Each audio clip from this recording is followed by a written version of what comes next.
On tonight's show, we have youth care worker and life coach, like Paul. And now for your host, KoolKard.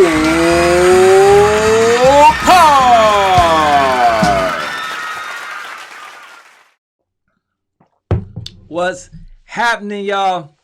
Episode 12. Yes, we're on. We're live. Thank y'all for tuning in. Hey, listen, last week we had Miss Elo on episode 11. We had a blast, actually. We talked about women empowerment, talked about women in the business, how to earn your respect, how to not fall for nothing, stand for something, all that, man. She gave out some great tips. Make sure you go check her out. Her tag is I am Miss Elo on Instagram. Make sure you go follow her and check her out, man. She has her own radio show, the Lois Lane Radio Show. You make sure you check it out. But this week, we are going to talk about the youth, saving the youth, empowering the youth, bringing these youth, man, reeling these youth back in, you know what I'm saying? And also just giving them the right light and a direction and the path that they need to go down for success and to just stay out of that nonsense, man. We're losing so many of our youth out here to just nonsense because they don't have any guidance. They don't have any leaders. We need more community leaders like the brother I'm bringing on today. And guess what? His name is like Paul in the Bible. Okay? So it makes sense, right? We got a community leader out here. We got a youth. Man, listen, I can't say enough about this brother, man. He's doing great things in the community. He had a budding gospel hip hop career. He was all over the place. Kind of took a step back. That he wanted to use his gifts for other things that meant a little bit more to him. But I'll let him tell you more about that. So without further ado, we're gonna bring him on and introduce him the right way, like I always do. Let's get it. LPZ. What's up, KoolKard? What's happening, man? Hey, listen, y'all, we're going to get this out the way right now. This is my little cousin, man, from way back.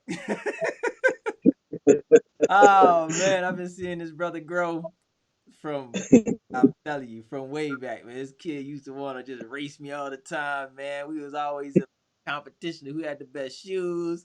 He thought he was faster than me. He wasn't, but he had heart, man. He always had heart. And now, listen, he has a huge heart for what he's doing out here for the community, for the youth, for these kids. Man, hey, thank you for coming on the show. It's a blessing just to have you. You know what I mean? I want to hear your story, man. I want to hear it, and I'm pretty sure everybody that's watching want to hear your story. Tell us about you, man. Where'd you come from? Tell us how'd you get to where you are right now. Yeah, man, I appreciate the opportunity, man, to be kicking it with KoolKard, man. You know what I'm saying? Much love to you, man. But originally from the Mississippi Gulf Coast, you know what I mean? I lived there. I played sports, football, baseball, basketball, all those different things. I also had a time in New Orleans, Louisiana with family upon my mother getting terminally ill. And I lost my mother in high school. I went through a lot of unfortunate situations. I lived with several different family members, you know what I mean? Friends of the family, stuff like that. Stayed in multiple homes, man, just doing whatever I could do to survive. I had support from family and friends and things of that nature. But during that time, man, I experienced a lot of negative things that caused me to have a negative outlook on life. And to the point of being suicidal. I went a lot of years being suicidal. I never made the attempt to do it, but it was a thing that was consistently on my mind because I just didn't feel like my life mattered much. I didn't feel like, I just didn't feel a lot of self-worth. But anyway, man, just playing sports and things of that nature, having the support of, like I said, family, friends, things of that nature, I was able to push past that. I got the opportunity to come to Birmingham, Alabama, where I currently stay, to go to Miles College. And I went there to play football. I played football. I played basketball. I ran track. sung in the choir, did a multitude of things, And during that time, I was able to meet a lot of different people that had positive impacts on my life, and I was able to make some positive decisions in my life, which turned my life totally around. And in the process of that, I ended up realizing that I had a talent as far as with music, and I started doing rap, and I was full-fledged into it, man. And I got several opportunities that um, got me the ability to get a lot of recognition, things of that nature. I ran into a lot of bumps in the road as far as with that industry stuff. But at the same time, I was able to use it to get a platform to provide positive imagery to urban inner city children. And I seen the need that it was to bring some positive imagery, to see a positive Black man doing something positive, and that was my main goal, my main objective with doing it. And in the process of doing that, I decided, hey, look, I want to kind of pull back and just make my focal point the community, especially our youth and young adults. And so just getting opportunity after opportunity, in the school system, at churches, whatever whatever you got, there was something to do with youth. I was involved with it, you know what I mean, and constantly did that. I just wanted to make a difference, and so here we are today. I'm married. I got 3 beautiful children. Me and my wife, we're doing. We actually have a business together called Diplomats in Training. Okay. And with Diplomats in Training, what we do is we do mentoring, but we have a focal point on helping teachers, coaches, and leaders on how to more effectively communicate with urban inner city children. So that's key. me in a nutshell. Yeah, that's key, man. But let me ask you this: what made you? Because when you have a desire to do music, most people are gonna go into the secular sector of hip hop. Yeah. What made you, or did you start that way? And then, if you did, what made you say, you know what, I think I want to start doing gospel rap? And then, that catapulted you off into doing all types of things, ended up at the Stellar Awards, being nominated. You know what I mean? Like, what made you want to do, or did it just happen, like, naturally getting over into the gospel realm of it? Well, whenever I got involved with, church and the Bible and stuff like that, or whatever the case may be, I wasn't doing music. I wasn't rapping or anything like that.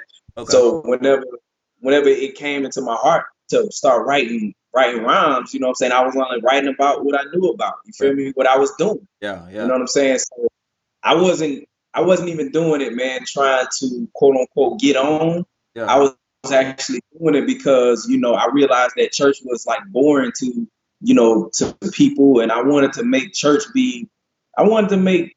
living for God look dope. You know what I'm saying? And so You gotta that's connect. whenever You gotta connect with the youth a different way. Just sitting up there yeah, preaching ain't gonna get it for them. Especially nah, this generation. Um, nah. they're so drawn into the secular music and to just the urban world, or the urban life, or the urban culture. Period. So why not make it appeal that way, but just with a Right. message about God and empowerment and loving yourself and loving others, and you know what I mean? So I get it. Yeah. It's key, but you're successful at doing it, because I've seen your videos with, you working with the youth and rapping, and they're all into it and everything, and reciting and everything. You know what I mean? Yeah. So it's like, man, it's beautiful what you're doing, for real. Man, I appreciate that. When did I know? So for you going into like really taking God seriously, what turned in your life and catapulted you in that direction? Was it somebody at Miles College that said, "Hey, man, this is what Christ is"? Did somebody mentor you? Like, how did that happen? Well, actually, man, I was just in a place where, like I told you, man, from a young man, what I'm saying, I had an extreme level of insecurity, inferiority complex. Whenever I was young, I can remember my mom. She would make a statement, and now that I'm grown, I get it now. But as a child, you really don't understand. But my mom said that I was a mistake, and that right there sowed a serious seed of rejection in my heart, so I never felt like I measured up, you know what I'm saying? So anyway, when I got to college, man, you know what I'm saying? It was one of those days, some things was going on in my life, and I can remember sitting in my room, I was high, you know what I'm saying? I was wasted, and I was just looking at my life, passing by, and I thought to myself, man, if something don't change, you know what I'm saying? Either I'm gonna hurt myself or somebody else gonna hurt me, because I was doing some very wild stuff. You know what I mean? And I remember there was a young lady that actually was living for God. She was serious about it or whatever. And I never really remember seeing anybody young that was, serious about the Lord or whatever. Yeah. But I see her, and I thought that was dope. So that night, I left my room, my dorm room, and I saw her, and I went to her and I was like, hey, look, you know what I'm saying? I wanted to highlight you about something. She's like, what's up? I like, man, I really need to change my life. Like, I need to change my life quick, because I don't like the direction that my life going in. And I just feel like if I can hang around somebody like you, maybe I can make some changes in my life. And so, I got the opportunity to sit down with her. She shared some things with me.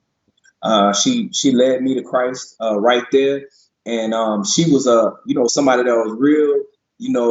She had a lot of zeal, man, and Yeah. she would go and talk to anybody about God, man, and I would observe her be like that.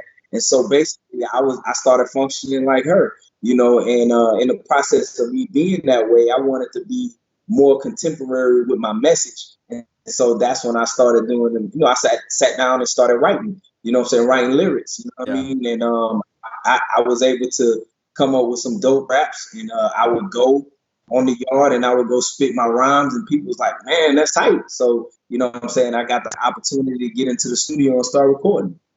See, and I'm telling you, that's the perfect way, man, because that's what they understand these days. But I want to commend you for actually reaching out, and I'm pretty sure you stepped out of your comfort zone, but I'm pretty sure it was to a point where you were hurting so much that it almost forced you, kind of catapulted you out to just reach out for help. But see, that's the problem that we're dealing with today's youth. A lot of them are crying out for help, but they don't know, they're not crying out the right way. They'll do it out of anger, Mm-hmm. somebody kills them, Yeah. instead of just going to somebody who they, because this is what I always tell people.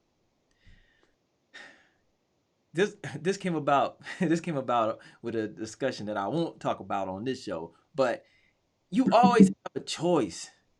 You Yeah. understand? Like, people say, Oh, no, they were born that way, or no, this and no. Listen, you may be born a certain way and you may feel how you feel, but there's always right. examples of the right way around you.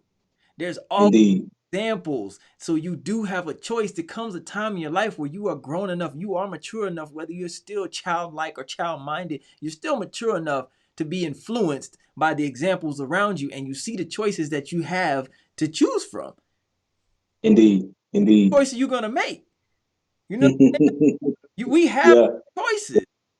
You are old enough to Yeah. make a choice, and you're old enough to know right from wrong. I don't care who you are. Have you been beaten? Indeed.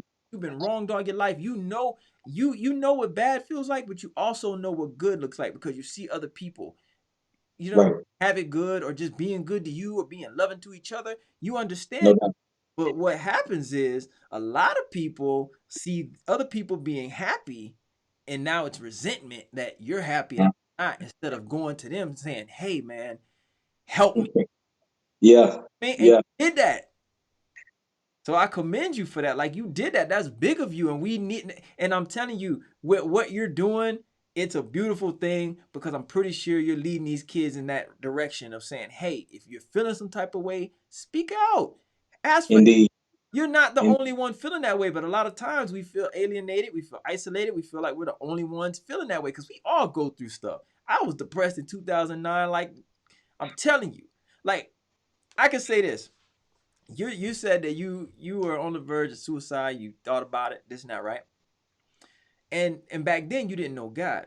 When I was depressed, I knew God, and I can tell you right now that when I was depressed, I can say that I understand how someone could take their life if they're not rooted in God. I would have never done it indeed. if I had God. I know if I ain't got nothing else, I got God. Mm-hmm. You know what I'm saying? But Mm-hmm. and some people look at me like I'm tripping when I tell them I understand how people could take their lives, because back before then I used to be like, man, people are selfish. How could they do that? Da da da. They got family. Listen, when you are that low and you feel like you're nothing and you have nothing and you can't grab onto anything, God is the only thing. And if you don't have God, it's easy. It's very easy. Yep. Like I said, Yeah. I would have not done it because I knew better and I had Christ in my life. But I understand it now. You know what I mean? Right. Like you get Right. so low, like you can't even explain it. But when you get there, oh, and yeah. So I get it, man. I get it. So it's definitely Yeah. a good thing of what you're doing, and like because you did step out, I'm pretty sure it makes it easier for you to minister these kids and tell them, hey, I'm your example. I've been there. No doubt. I know what you feel like. If you can't talk to Yeah. nobody, come talk to me. You know what I'm saying? Right. Yeah, man. Right. I just want to say thank you for what you're doing, because we need more people like you, community leaders. Man, you're like like a young Malcolm, like for real. No doubt. No doubt, man. I came to the point that I'm at.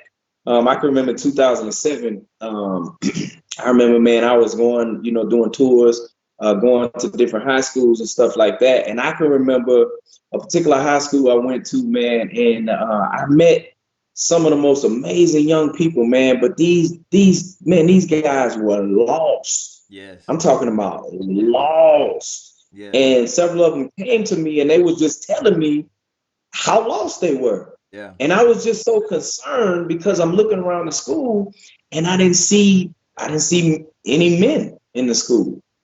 And I started observing in different schools, like, man, this is a problem at all the schools. Ain't no men in the school. And so whenever Right. I would complain about it, whenever I came to the conclusion of this, the things that we have that we complain about, if we're not going to provide an answer, Right. we don't need to complain about it, Exactly. right? Yeah. And so at that point, as I continued to complain about it, I was like, okay, well, what solution am I going to provide? And that's whenever I started getting more involved in the school on a volunteer basis. I started going to schools and I go to the principal, say, give me the worst kids in the school once a week, every Monday in the library. You know what I'm saying? I started doing stuff like that. Wow. Then I was like, okay, I have to do more. And I was like, okay, what can I do? I started doing substitute teaching.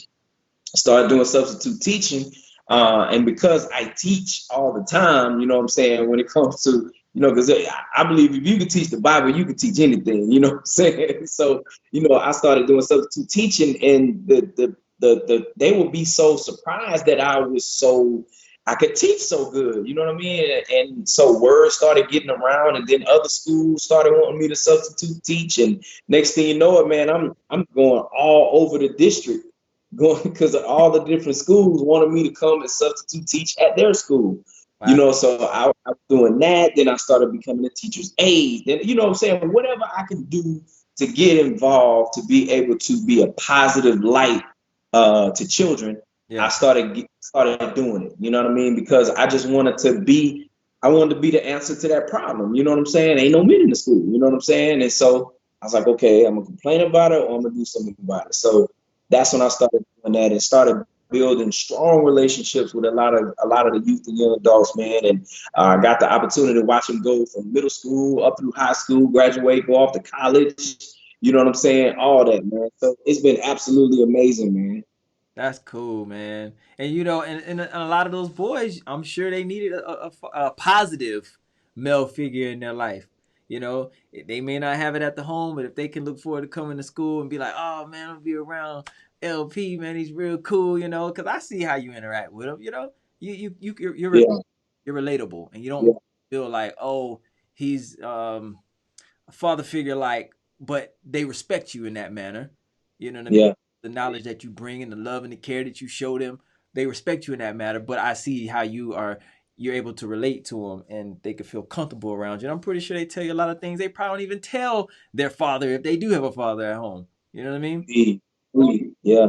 That's special. So what are some of like the obstacles that you deal with the youth? Because I know it's not always easy, especially with some of the problematic kids, you know, some that may see you as a threat to their freedom or whatever when you come in there and say, hey, you know, this is what it's going to be. You want to, you know, teach y'all some things, talk to you, kind of motivate you, mentor you. Because some of them aren't receptive to it at first, I'm sure. So like, what are some of the obstacles that you come against? Well, the biggest obstacle that I have to deal with is number one, man. You have to understand that all children they have an upfront issue with male leadership, Mm. and whenever they see me, when they first meet me, when they see me, they see the guy that beat up their mom. When they see me, they see the guy that walked out on them. Yeah. When they see me, they see the guy that may have abused them in some sort of way. You get what I'm saying? Yeah. Yeah. So without even knowing me, they immediately associate me with the male leadership that didn't do right by them. Right. Right. And so that's when I get the attitude. That's when I get the, you know what I'm saying, the you know, saying little slick stuff and this is that and the other. And so I had to learn not to take it personal because at first I would be like, man, what did I do to them? I ain't do nothing to them. Right.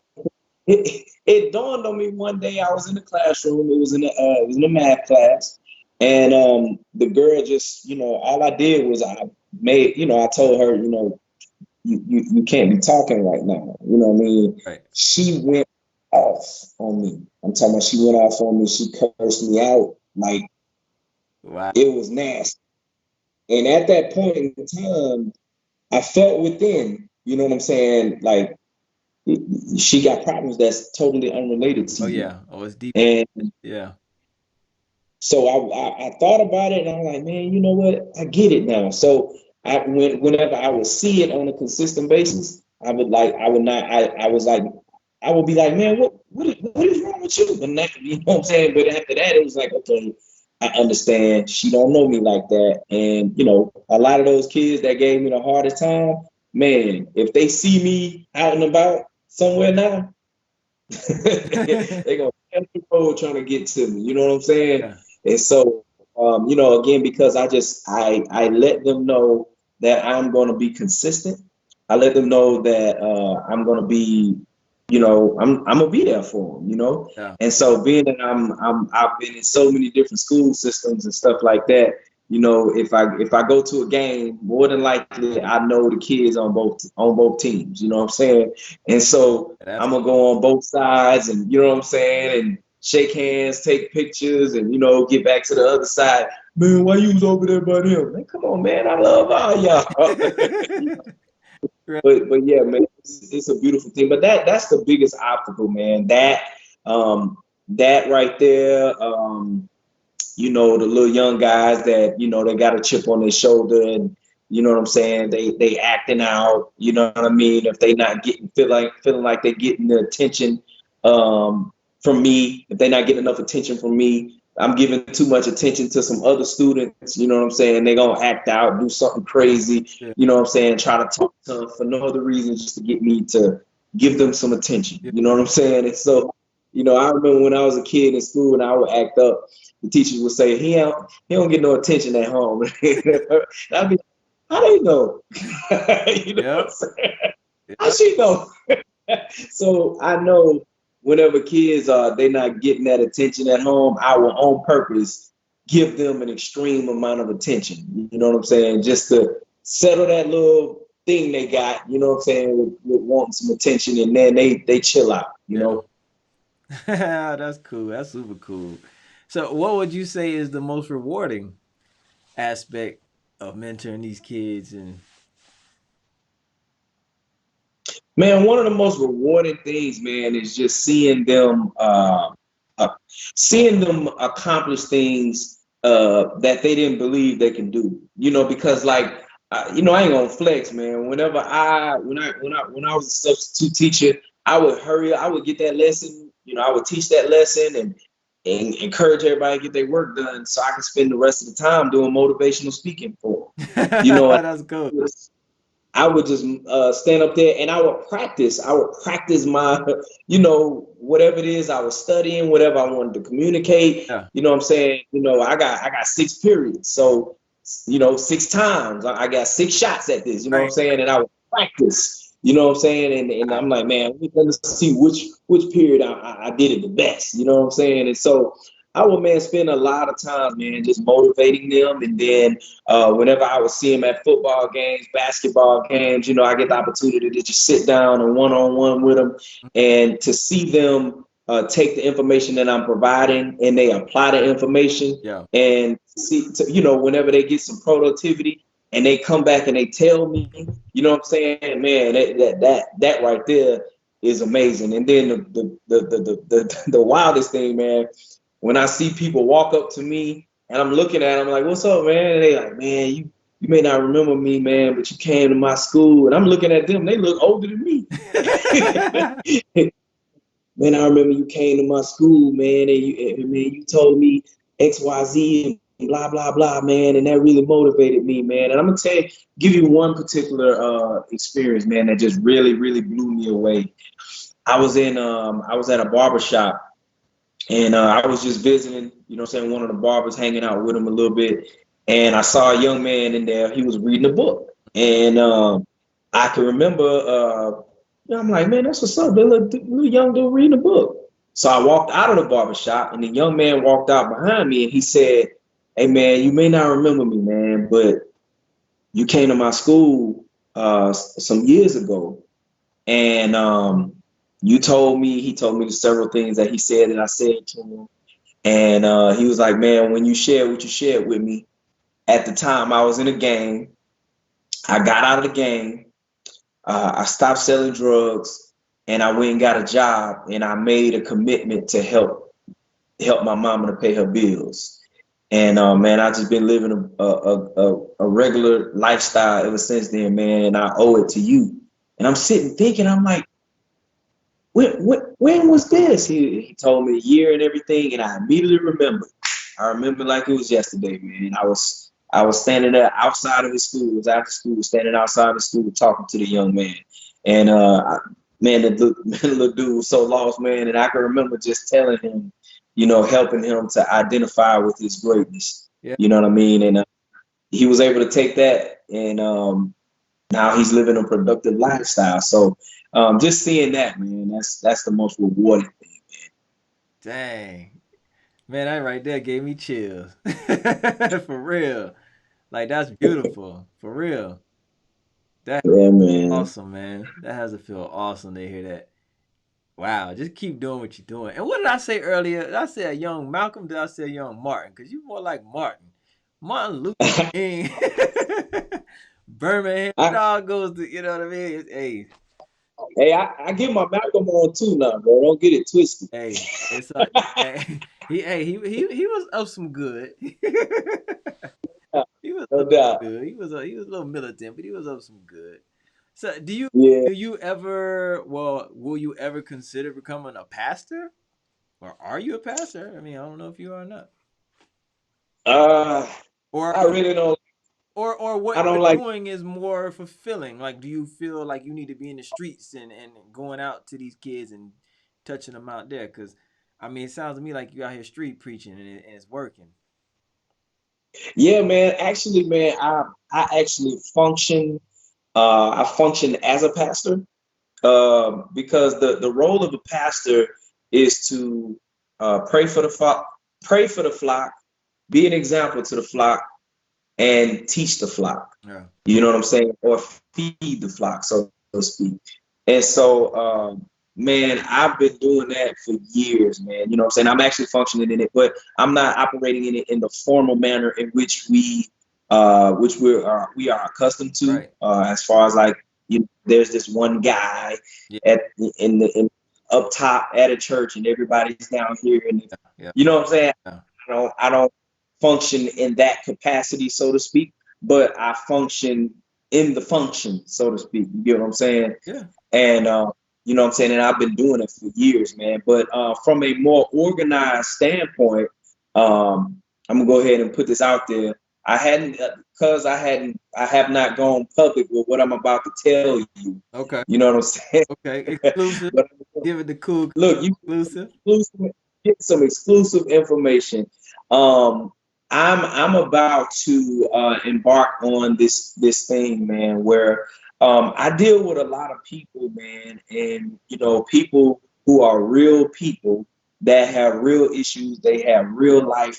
And what I do, man, is I encourage people to be their authentic self whenever they're around me, Mhm. because a lot of times people, they like, oh, excuse me, Rev, my bad, Rev, Yeah. and if they cuss or what I'm saying, like I just went back to the coastal Mardi Gras and there's several people that hadn't seen me in years, man, and my wife laughed because it was a young dude, man. I hadn't seen him since, man, probably almost 20 years, man. And my wife said when he grabbed me, what I'm saying, he grabbed me and he hugged me, and as he hugged me, he had a beer in his hand. But as he hugged me, he dropped the beer because he didn't want me to he didn't want me to see him with the beer. You know Yeah. what I'm saying? But you know what I'm saying, whenever I come around and people smoking or whatever the case may be, they try to put it up or hide it or whatever. I be like, look, bro, do you, man, do you? You know what I'm saying? I encourage people to be their authentic self whenever they're around me, because I don't believe in the concept of what we have when we go to church. We have to look a certain way. We have to act a totally different person from who we were before we walked into the building. Right. You know what I'm saying? I believe whoever you are outside of the building, you need to come into the building and function just like that. That's just my personal opinion. Yeah, I You know agree. what I'm saying? I agree. And so a lot of people, I've been getting a lot of flack behind this of what I'm about to tell you, but just been kind of talking about it or whatever. But man, I want to create an environment, man, where people can come and again, they can be their authentic self. You know what I'm saying? So again, people trip when I say this, but I'm just being real, because I would like to create an environment to where people can come and I can be able to share motivation, share the word or whatever. But at the same time, what I'm saying, it's an environment to where if you smoke, go ahead and smoke. If you drink, go ahead and drink.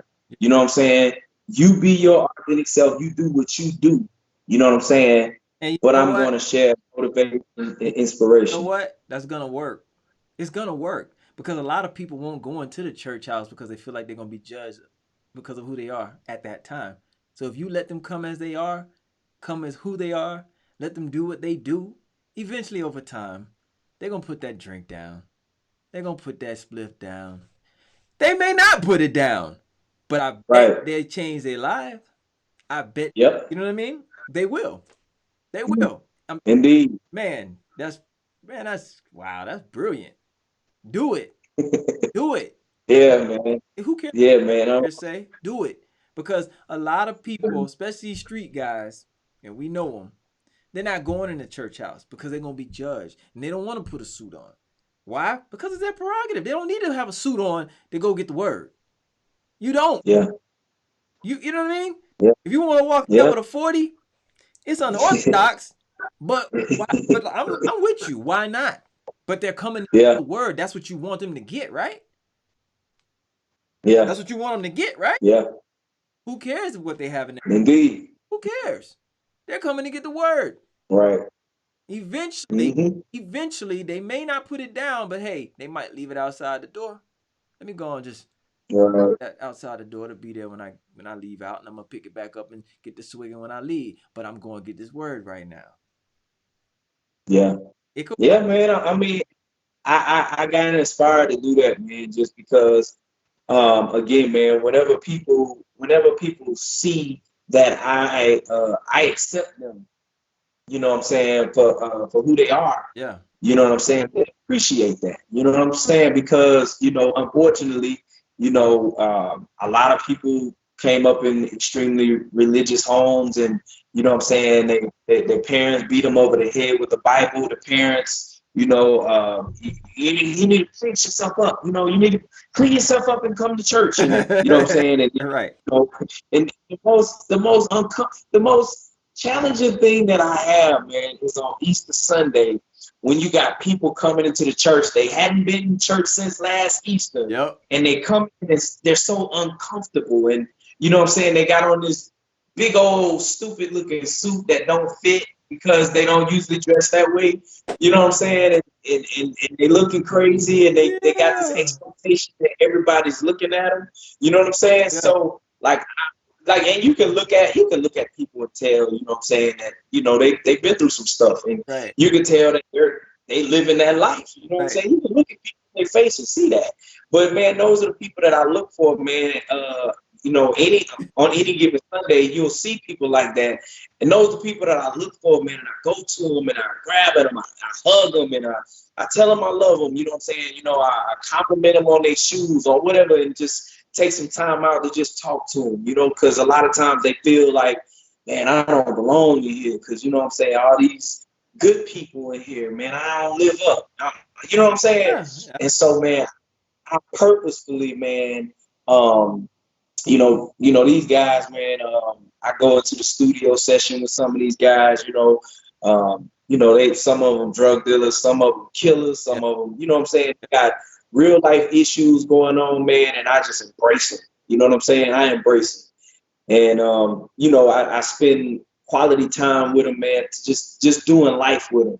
You know what I mean? So anytime they got issues or problems, they're going to call me. You know what I'm saying? I meet up with them.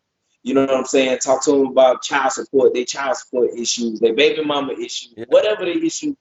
You know what I'm saying? And I go and kick it with them and spend time with them, man. And I allow them to be who they are, you know, and it's just becoming overwhelming. And so many now, you know what I'm saying? So it's like, man, I need to create some kind of meeting space, man, where I can get them all meet with, you know what I'm saying? And just, just let them be themselves. Hey, well, look, we're gonna pray on that you can get that going, because that's needed. For real. Yeah. Brilliant. You definitely need to do that. That needs to be your next move. Do it. It will work. It will. You gonna see. Man, you're gonna have a congregation out. Man, I'm telling you. Let's not even call it a congregation. You're just gonna have people coming to get that word. On measure. Watch.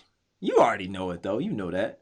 You wouldn't be thinking if you didn't know, because you're out there in the streets and you see it. You know it's gonna work. Because you know how to get through to them. So if you got a place they can come and they can be comfortable, they can drink, do whatever they're gonna do, and come get that word, they're gonna do it, because a lot of them do want that word, but their pride won't let them, or either they feel like they're gonna be judged. Like, I'm too cool to do that, or I'm gonna be judged. Man, I ain't trying to hear all that. They're gonna be all. I mean, people trying to convert me, and but they don't want to hear that. But they want to hear something good though. Yeah. Yeah, and one of my the groups of people that I love spending the most time with is those who are anti-Bible, anti-God. You know, I love them kind of people. You know what I'm saying? Because, you know, like I said, man, I appreciate them for being their authentic self, and I allow them to be their authentic self. And I just love them right there where they are. And you know what I'm saying? I find out some kind of way that I can be of an encouragement to them, and I take that opportunity and I do it. And they eventually like, yeah, man, you know, I don't mess with your God, I don't mess with your Bible, I don't mess with your church, man, but I like you, man. You know what I'm saying? Yeah. And that's a breakthrough. Little do they know, you know, at the time, little do they know, that's a breakthrough. That's a breakthrough, man.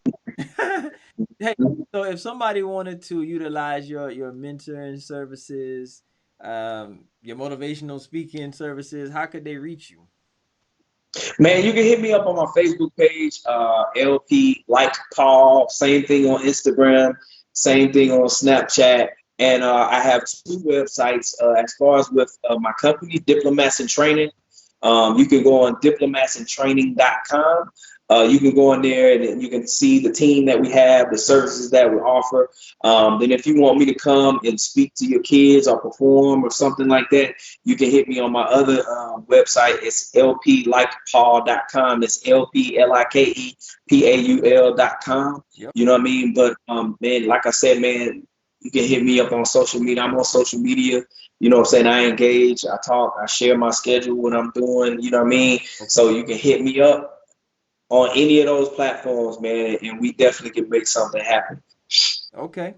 Straight out of Birmingham, y'all. My little cuz LP, like Paul. Hey, it's been a blessing having you on tonight. I appreciate you taking the time out, from your family and everything, and just blessing the people, being transparent. I love it. I love it. So y'all make sure you hit him up if you want to utilize his services. It's needed. Definitely needed. Good brother, man. Good brother from the heart, man. I appreciate you, my brother. And cuz I just want to say I thank you, man, for the opportunity to kick it with KoolKard, man. And I appreciate what you're doing, man. And I look forward to working more with you, cousin. Yeah, man, we gotta keep in touch more too. I got your No number. doubt. We never talk. Well, we gotta make that. We gotta make that happen. We're both busy, but that's no excuse. We gotta make it happen, No doubt. even if it's a text message. Whatever. I, I agree. We'll make it happen. But hey, y'all make sure if you took something away from this, share it, subscribe, like it, do whatever you like. But we appreciate you tuning in. Thank you for tuning in. It's KoolKard, episode 12, episode 13 is on the way. We want to thank LP for joining us tonight. It's been a blessing. Thank you, my brother. And we out of here, man. Peace and blessings. Yes, sir.